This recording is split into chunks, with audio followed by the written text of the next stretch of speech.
गाडीमा देखाइन्छ ल।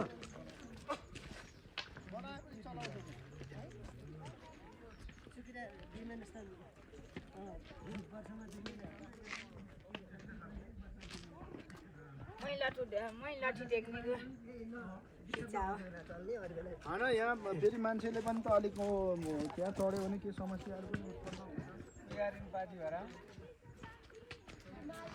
हाम्रो यात्रा सिधै पाथी भाडाको गाइज। हामी द्रुत गतिमा लागिरहेछौँ। टोलियो पछि घुम।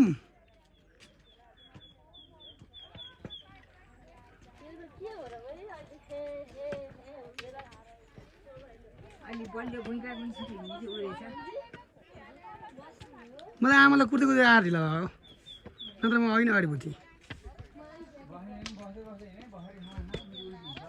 पानी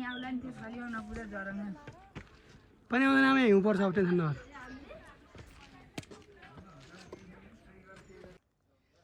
हाम्रो यात्रा चाहिँ पाथी भाडा थियो होइन। हामी आमा दाजु अनि त्यसपछि मेरो मिसेस म अनि भान्जी हामी सबैजना गइरहेको थियौँ। यात्रा एकदम रमाइलो थियो।